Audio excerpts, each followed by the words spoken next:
Bom, já então, gostaria primeiramente de estar agradecendo aí ao Rodrigo e ao Diego por terem aceitado esse convite de estar participando da avaliação da minha apresentação do projeto final de curso.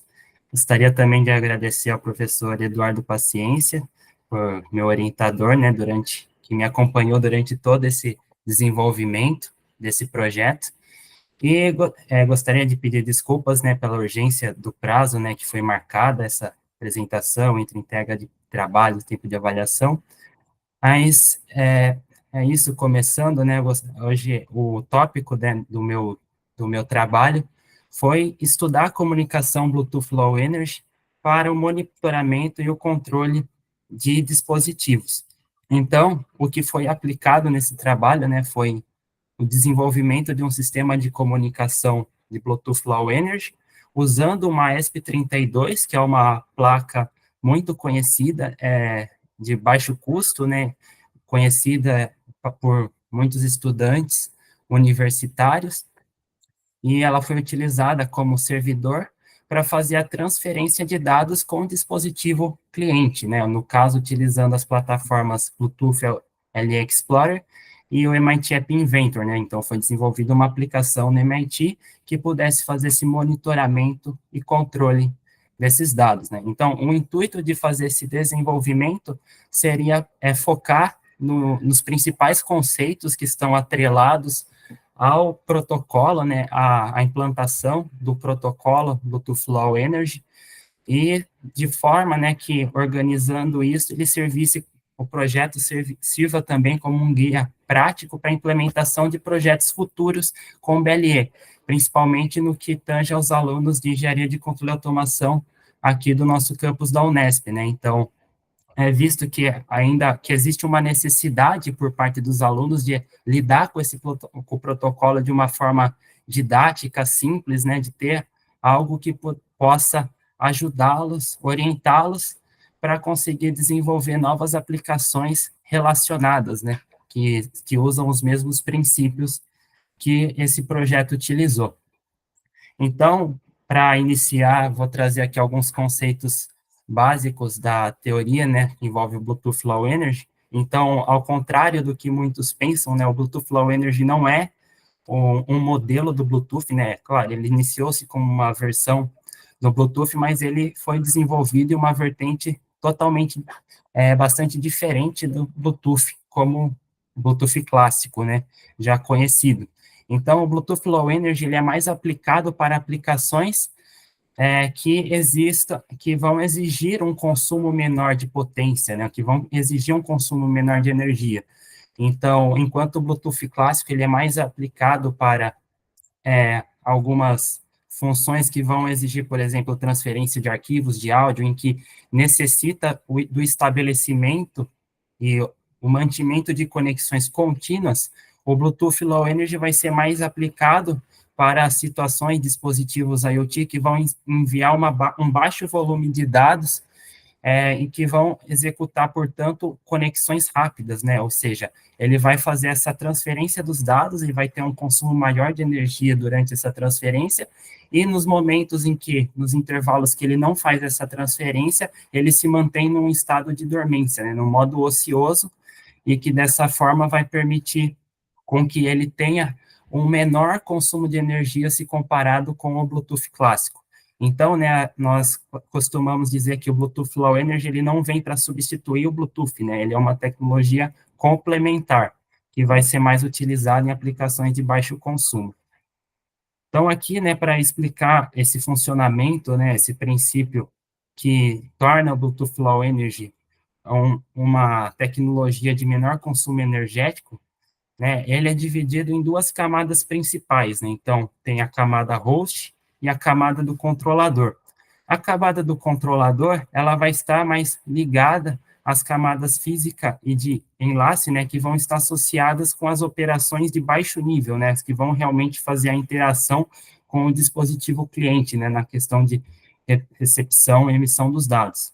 Aí a camada de enlace é o que vai permitir a conexão com o host, que por sua vez é o que gerencia as principais funções do protocolo. Então, ele é definido em uma série de camadas e perfis que vão permitir o agrupamento, o gerenciamento das informações e o acesso, como essas informações vão ser acessadas por dispositivos clientes, né?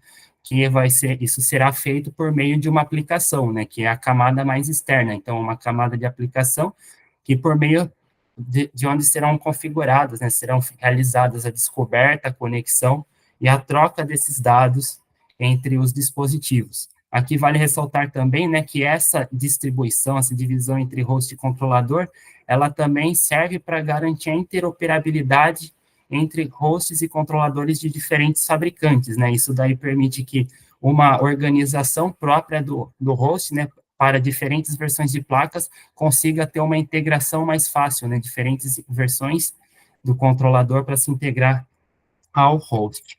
Aqui entrando no conceito da hierarquia GATT, que é o que vai definir as relações, como os dados serão acessados, organizados dentro do protocolo, então, o próprio perfil, né, vai corresponder, vai compreender as principais funcionalidades que o dispositivo vai ter. Então, ele vai definir, né, o perfil, ele define o comportamento geral do dispositivo, né. Dentro dele, ele corresponde a um grupo de serviços. Então, nessa hierarquia, dentro do perfil, podem existir um ou mais serviços que são unidades, né, que vão estar relacionando características, vão estar relacionando elementos que têm características de monitoramento, de acesso de dados similares, né? Então, o próprio protocolo Bluetooth Low Energy, ele já define serviços específicos que podem ser aplicados para diversas áreas. Por exemplo, um que foi utilizado nesse relatório, que é o serviço de monitoramento ambiental. Então, dentro dele já tem a definição de várias características, por exemplo, temperatura, umidade, altitude e pressão, que foram utilizadas nesse trabalho, e ele já compreende dentro desses serviços, né, essas características, elas possuem uma forma de monitoramento similar entre elas, apesar de serem independentes. Então, cada uma dessas características, temperatura e umidade, por exemplo, elas vão apresentar um valor específico que será monitorado. Em relação às propriedades, são as definições que nós fazemos de acesso a esses dados. Então, com as propriedades definidas, o dispositivo cliente consegue ou não ter uma determinada ação sobre aqueles dados, né? Pode ser em relação à leitura e à escrita deles. Além disso, podemos adicionar também elementos descritores que vão explicar, né? Eles servem para orientar o usuário a saber do que se trata aquela característica, por exemplo, podem trazer uma informação do valor daquela característica, ou eles também podem servir no âmbito de metadados, né? Em relação ao reconhecimento do dispositivo cliente como essa característica, para entender melhor, fazer as correlações de relacionamento desses valores. Então, para todas elas, né, elas possuem um identificador, um ID genérico, um identificador próprio, que elas podem ser utilizados, né, no âmbito dos serviços padronizados na documentação, eles são pré-definidos e já tem uma integração direta, né? Isso facilita o acesso dos dispositivos com eles, a identificação por meio de vários dispositivos. Aqui apresentando as principais permissões, então as propriedades que podem ser definidas para o acesso dos dados. Então, para que um dispositivo cliente consiga escrever um determinado valor em um atributo, em uma característica, ele pode utilizar as propriedades write e write no response, que então vão permitir vão manter o dispositivo servidor apto a receber essas manipulações nos dados, em um dado de uma característica específica. Já a propriedade read, ela habilita o servidor, ela habilita, né, as solicitações de leitura de um determinado valor no dispositivo cliente. As propriedades notify e indicate também são utilizadas para ler dados, transferir dados do servidor para o dispositivo cliente, porém, elas, né, à medida que os dados têm alteração nos seus valores, eles já apresentam eles já mandam, né, já fazem a transmissão para o dispositivo cliente automaticamente, sem que seja necessário fazer essa solicitação de leitura. Então, essas 5 propriedades aqui, elas têm um âmbito de estado de confirmação, né? A principal diferença entre o write e o write no response é que a propriedade write, ela exige uma confirmação para efetuar, de fato, a comunicação, enquanto o write no response não. O mesmo raciocínio ocorre, né, entre as propriedades indicate e notify, né? Uma precisa da confirmação dos dados, a outra não. A propriedade broadcast, por fim, ela é utilizada para transmissão de dados de uma forma pública, né? Sem que seja necessário efetuar a conexão primeiro entre os dispositivos. Então, os dados, eles são colocados numa camada que pode ser rastreada por outros dispositivos e eles podem ser acessados para serem visualizados nessa camada sem necessitar de uma conexão. Agora, falando da metodologia que foi empregada nesse projeto, então foi desenvolvido um sistema de comunicação que se baseia num servidor, né, com a ESP32, aí foi utilizada a ESP32 do modelo LoRa, que ela já possui um display OLED integrado, que vai permitir, então, a exibição, o monitoramento das variáveis, de dados que fossem manipulados, né, alterados pelo dispositivo cliente. Então, essa ESP32, ela está ligada a um sensor BME 280, que é capaz de obter dados de temperatura, pressão, altitude e umidade. Aí, esses dados, eles são, então, transferidos para o sensor, para a placa ESP32, perdão, e que são comunicados, né, via Bluetooth Low Energy, para o dispositivo cliente. No caso, nós fizemos foi feito testes com o Bluetooth LE Explorer e o aplicativo desenvolvido no MIT App Inventor. Então, os dados, eles podem ser monitorados pelo dispositivo, o dispositivo cliente, na comunicação sem fio, e o dispositivo cliente, ele também consegue fazer a manipulação de alguns valores. A placa ESP32, ela também possui um LED interno, que pode ser controlado, né, pode ser aceso ou apagado via essa comunicação. Também podem ser enviadas mensagens de texto que são exibidas no display OLED do servidor. E também a placa ESP32 possui um botão PRG que pode ser monitorado, né, o seu status, né, uma saída física, conforme ela for acionada, o seu status pode ser visualizado pelo dispositivo cliente.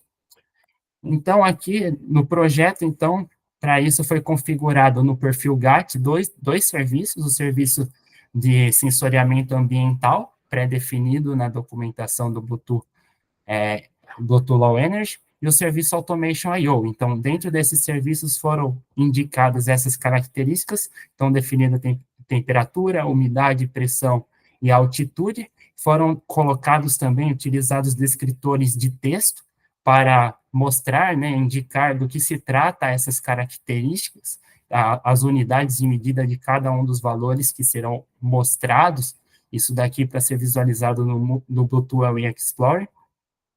E na questão do Automation I/O também foram mostradas as características do LED, do status do botão e da mensagem, também configurando os descritores de texto, para mostrar a correspondência dos valores com os estados das características.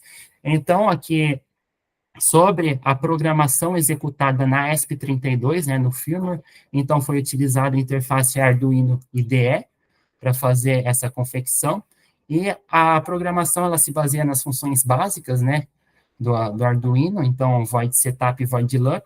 No void setup, então, foram feitas as declarações iniciais, a inicialização do dispositivo servidor como um servidor propriamente BLE, então foram criados os serviços correspondentes, as características, setadas as permissões dos descritores, e, enfim, após as definições, foi, então, feita a publicidade, né, o dispositivo cliente foi colocado à espera de uma conexão que possa ser estabelecida com um cliente que desejasse conectar a ele.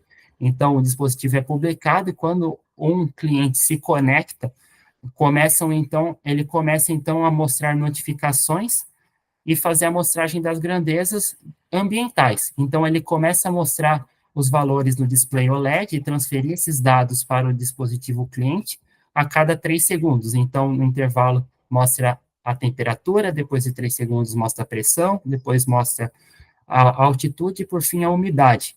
Quando há alteração nos valores do botão, né, o botão é pressionado ou solto, ou o LED integrado a ele, né, é aceso ou apagado, ou uma mensagem enviada, esses valores são mostrados também no display OLED, e eles são atualizados nos aplicativos, né, no MIT App Inventor e no Bluetooth LE Explorer. Também foi configurada uma função de reset, né, que permite, né, o reinício da comunicação do código conforme a perda da conexão, né, o final da conexão. Então, sobre o aplicativo desenvolvido para monitorar e controlar, gerenciar esses dados no cliente, né, no MIT App Inventor, então foi desenvolvido este aplicativo contendo 5 telas principais, onde o usuário, primeiramente, ele vai validar a conexão, né, os recursos Bluetooth, localização do seu dispositivo, se ele está ativado. Aí ele vai fazer o escaneamento dos dispositivos servidores que vão permitir, né, que estão disponíveis, e após fazer a seleção, ele faz a conexão e permite o início já da exibição dos valores. Então, a partir do início da conexão, os valores são mostrados na tela principal do aplicativo. Ele ainda vai permitir, então, o controle, né, a manipulação dos valores do LED e o envio de mensagens por meio dos botões aqui, né, da tela de envio de mensagens, né. Por fim, ele também tem um botão de atualizar aqui que permite o envio das solicitações READ, né, para fazer a atualização desses valores. Então, o MIT App Inventor, ele também foi utilizado, né, além de ele ser uma plataforma gratuita para desenvolvimento de aplicativos Android, ele tem uma programação que não necessita especificamente de um conhecimento muito amplo em linguagens de programação. Então, ele é estruturado em blocos, né, uma programação em blocos, que é algo que também torna mais intuitivo a sua utilização por parte de estudantes universitários e até mesmo do ensino médio, né, se for o caso, e outros pesquisadores da área. Então, o MIT App Inventor, ele possui, né, uma integração com os recursos do Bluetooth, do Bluetooth Low Energy, então ele possui diversas funções que podem ser exploradas para fazer essa comunicação. Então, ele vai desde as funções de reconhecimento de dispositivos presentes, início e parada de escaneamento, dentre funções de desconexão e funções relacionadas à passagem, à transferência de dados, né, o recebimento e envio de dados, né, declaração de funções que vão permitir o dispositivo ficar apto a receber esses dados, entre outras funcionalidades. Aqui mostrando os resultados que foram obtidos, né, com os testes desse projeto. Então, em relação à característica LED, né, o monitoramento do LED acender ou apagar, ele pode ser feito, né, no Bluetooth LE Explorer, né, a partir da visualização dos estados 1 e 0, que foram configurados no firmware com esses valores, e aí esses valores passados, eles podem ser escritos, né, eles também, né, como esse é um valor que pode ser controlado, também enviando os sinais 1 e 0, pode fazer essa transferência dos dados. No MIT App Inventor também é feita essa leitura, né, na tela principal, e clicando no botão de ligar ou desligar, ele já é enviado, né, o sinal 1 ou 0, o comando para fazer esse controle do estado do LED. No display, por fim, a exibição é feita por 3 segundos, né, então o ciclo de exibição das características ambientais, ele é paralisado e é mostrado, né, a característica do LED, e aí retorna para o ciclo das variáveis ambientais. Por fim, em relação à característica da mensagem, né, envio de mensagens de texto, da mesma forma que é feito com o LED, ele também pode ser visto e ter seu valor escrito, a mensagem pode ser escrita no Bluetooth LE Explorer. No MIT App Inventor também, né, tem uma tela específica para fazer o envio das mensagens, elas podem ser lidas na tela principal, e quando isso acontece, uma mensagem enviada, ela é mostrada por 3 segundos na tela do display OLED, e depois volta, o display volta exibindo os valores das características ambientais. Em relação ao status do botão, então também é feito o seu monitoramento, né, com os valores 0 e, em caso dele não estar pressionado, e 1 no caso dele estar pressionado, no Bluetooth LE Explorer. No MIT App Inventor, né, essa visualização também é feita de uma forma automática, conforme pressionar ou não, ou despressionar o botão. E conforme essa atividade, essa atualização do status, ele também é exibido por 3 segundos no display, e depois o display volta exibindo as características ambientais uma a uma. Então, em relação às características ambientais, o monitoramento é feito, né, pela tela no Bluetooth Explorer, pode ser feito pela tela geral dos serviços, como é só monitoramento, ou nas telas específicas das características. Então, aqui também vale ressaltar a utilização dos descritores de texto, que ajudaram a observar, né, a entender do que se tratam os valores obtidos nessas características. No MIT App Inventor, então, os valores são atualizados nos intervalos de 3 segundos programados no firmware, né? Então, a notificação deles é realizada a cada esses 3 segundos, e com o botão atualizar no canto superior da tela, também são feitas as solicitações através da propriedade read, né? O comando de leitura permite a atualização desses status no momento em que o usuário desejar. Então, elas estão mostradas de uma forma intercalada no display, né? Então, temperatura, pressão, altitude e umidade. E, por fim, né, durante o desenvolvimento do trabalho, né, foram constatados alguns pontos em relação à utilização, né, das permissões, read, notify e write, né, relacionadas, que estão implicando no funcionamento do envio de notificações. Então, foi observado que, de fato, sem configurar uma propriedade read, o dispositivo cliente, né, ele não consegue fazer solicitações de leitura. Isso é um ponto que é compatível com o que é visto na teoria do Bluetooth Low Energy, porque as solicitações read são que devem permitir essas solicitações. No entanto, mesmo sem configurar essas propriedades para característica, as notificações, quando elas são solicitadas utilizando o comando de envio dessas notificações, ainda assim, elas são enviadas com sucesso, mesmo sem essas permissões, o que sugere a existência de uma lacuna, né, no que tange a implementação da biblioteca BLE Characteristic, no caso, né, a biblioteca relacionada à implementação disso na ESP32, que supõe, né, que existe ainda uma divergência, né, dessa implementação com a teoria, os princípios, conceitos básicos do BLE. Então, né, de uma forma geral, dá para concluir que o trabalho em si, né, o projeto, ele explorou de uma forma detalhada os principais conceitos do BLE, né, incluindo a publicidade, os anúncios, questões de perfis, serviços e características, trazendo uma base para se construir novas aplicações práticas com ele, embora apresente algumas limitações, né? Então, foi observado que o comando notify indicate utilizados para fazer as notificações, eles funcionaram mesmo sem a atribuição das propriedades read, notify, indicate.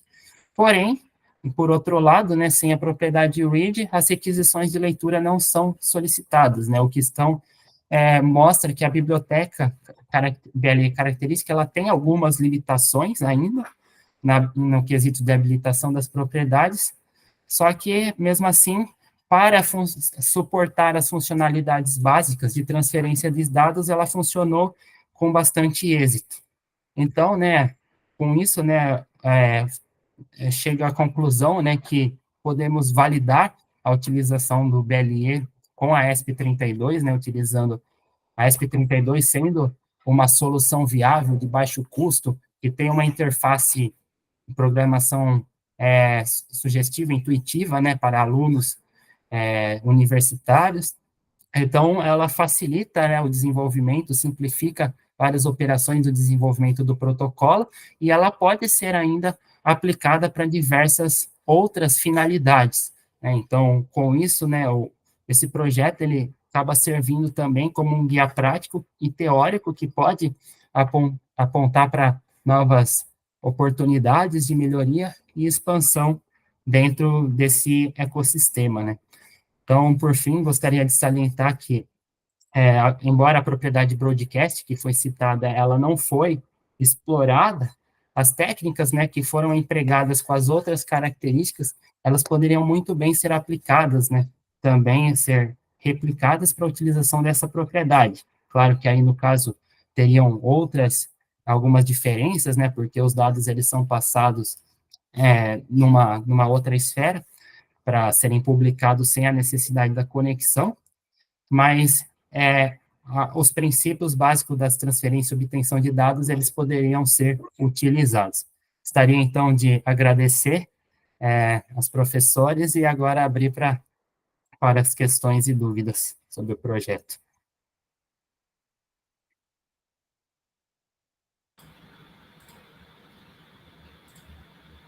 Ok, Gustavo, agradeço pela apresentação, cumpriu o prazo aí estabelecido.